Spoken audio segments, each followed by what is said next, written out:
הנה, זה המכתב המקורי. זה המכתב המקורי של סיום המלחמה. שלום רב לכם, אמא ואבא היקרים. ראשית, עליי לברככם בחג שמח. סוף סוף גמרנו את מלחמתנו נגד אויבינו הגדול והחזק. אנחנו חיילים יהודים עם דגלנו, זכינו להיפגש כאן עם זה שהרג ועשה בנו שפטים.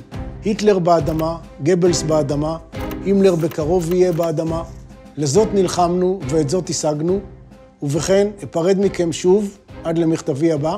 שוב חג שמח ולהתראות אליהו.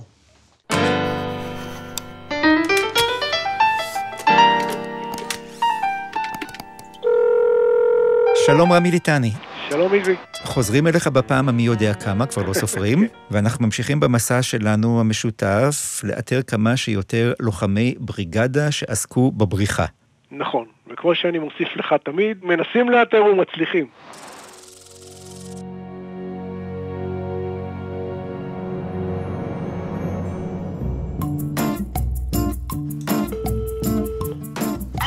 שלום, אני מדבר עם איה? לא, אתה לא. זה משפחת סמילן?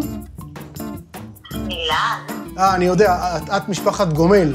בריגדה, התרגום העברי זה חטיבה, מה שנקרא החטיבה היהודית הלוחמת במלחמת העולם השנייה. תגיד לי מי אתה? שמי רמי, ואני רוצה לדבר איתך על הנושא של האבא אם אפשר, כי אני עוסק בנושא של הבריגדה, ואני יודע שאבא היה בבריגדה.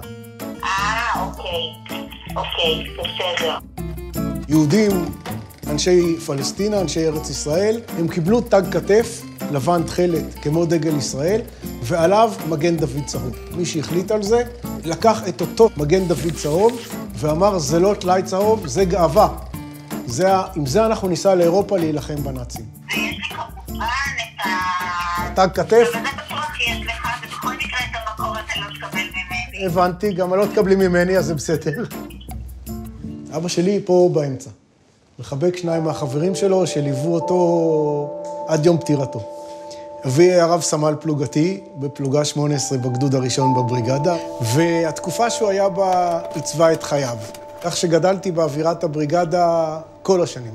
תודה רבה לך. תודה לך. ביי ביי, להתראות. אז זאת שיחה מאוד אופיינית שמתחילה מכלום, ולאט לאט בסיום השיחה כבר נהיים חברים. דמעות ליוונו אמותינו, עת יצאנו למלחמת דרור. זה שירים עבריים, שאבא שלי כתב את המילים, כי הם שרו את זה, אז שיהיה לו את המילים. שלום לך אמאי מולדת. אני גם יודע, נגן אותם, אני חושב, אני לא... אם לא התאמנתי, אתה מתקיל אותי, זה לא פשוט, אבל אני מניח שאני יודע. כפלדה רוחנו הוא בקרב, שלום לך אמאי מולדת, לפנינו רבוד המרחב. אנחנו ניגשים לרשימה של השמות, כי אתה מחזיק רשימות שאתה אוסף מכל מיני מאגרים של לוחמי בריגדה, ואנחנו מחפשים אותם אם הם איתנו, או את בני משפחותיהם. אז בוא ניגש לשמות. אז השם הראשון שאני רוצה לשדר היום הוא יחזקאל סחר, אריה סימון, יהושע באמן. בטבלה הזאת כרגע מופיעים יותר מ-300 איש. פה יש פרטים עדיין לבנים, כבר שודרו כל הירוקים, ויש פרטים בצהוב שזה לשידור בתוכניות הקרובות. בית חרושת לחיפוש קרובים עשית. ממש כן. לטובת מי שמצטרף אלינו רק עכשיו ולא שמע את השידורים הראשונים, נזכיר שלנו זה משמעותי בעיקר בגלל התפקיד שנטלו אחר כך אנשים כמו אבא שלך, שהיה לוחם הבריגדה, והפך להיות, אם מדברים על הבריחה, הפך להיות מהמבריחים נגיד. נכון. אז בוא בקצרה תמפה אותנו. אז אנחנו מדברים על סיפור היסטורי שקצת הלך לאיבוד, ומדובר על כל נושא הבריחה אחרי מלחמת העולם השנייה, אותם פליטים שחיפשו את דרכם לאן ללכת. הפליטים האלה מגיעים מחוקים, אחרי מחנות השמדה, אחרי פרטיזנים. לגבי אנשי הבריגדה, הקטע הזה היה מאוד מאוד מאוד משמעותי. הם היו למעשה הארץ ישראלים הראשונים שנפגשו עם אותם פליטים. ואז הם הבינו שהמשימה העיקרית שלהם זה לאתר פליטים, לנפוח בהם רוח חיים ותקווה. צריך לזכור שאנשי הבריגדה היו חיילים נאמנים לצבא הבריטי.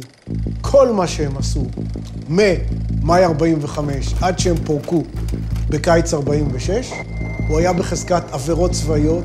למעשה, הם סיימו את תפקידם כלוחמים, ומתחילים לתפוס את תפקידם העיקרי בסיוע לשארית הפלטה.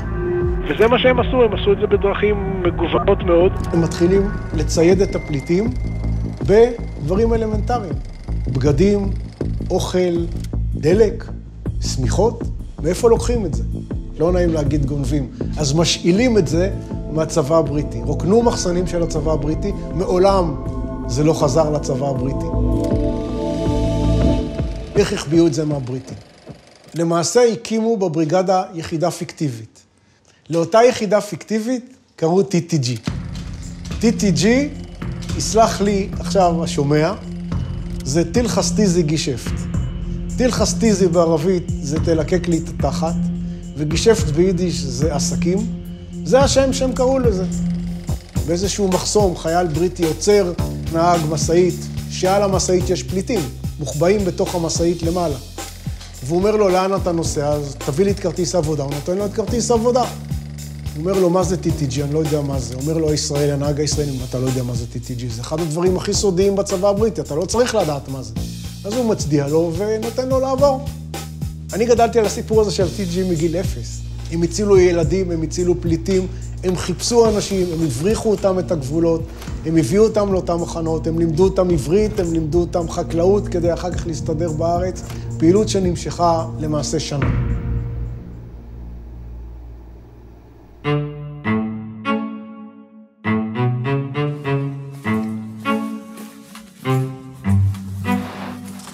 טוב, מותר לספר מה קורה מאחורי הקלעים מדי פעם. השידורים מהבית זה לוקסוס שנוצר בכורח הנסיבות של השנתיים האחרונות של רשות השידור. כבר לא היו טכנאים, פשוט נתנו לי את הציוד כדי שאני אתחיל להקליט בבית, ומאז זה התקבע, וזה באמת הרבה יותר נוח, כי זה אולפן פרטי, אף אחד לא נכנס וצריך פתאום אולפן דחוף. זה גם הופך את זה להרגשה הרבה יותר, שיחה הרבה יותר אינטימית והרבה יותר ביתית. אז הזכרנו היום 7 שמות, בואו נחזור עליהם במהירות, יחזקאל, סחר, סחרוב. זה גם חלק באמת מהאווירה שאני יוצר בעצם זה שאני יושב בבית. זה כאילו בעצם אני מרגיש שאני יושב אצל האנשים בבית. נקווה שנצליח כאן כמו במקרים הקודמים. אני משוכנע כבר לאור הניסיון הטוב. ואנחנו כמובן נמשיך להעלות אותך לשידור עם שמות נוספים בשבועות הבאים. אנחנו פעם ראשונה חושפים את הסיפור הזה, חושבים שאני באולפן, וכשאני מנסה לתאם עם אנשים שעות, ומבקשים אפשר שעה יותר מאוחר, אז שואלים אותי, אתה עוד תהיה שם? אז אני כאן.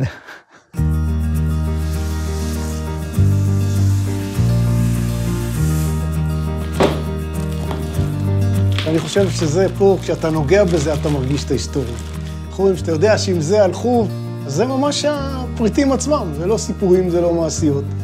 זה עובדות. זאת מדליה שקיבלו כל מי שלחם בנאצים. זה דרגות סרג'נט מייג'ר אורגינליות, זה אות הכתף של החיל, סמל קטנטן של הבריגדה, וזה גם עוד סמל. פה אנחנו רואים את הזכאות למדליות. זה כמובן הטאג המקורי.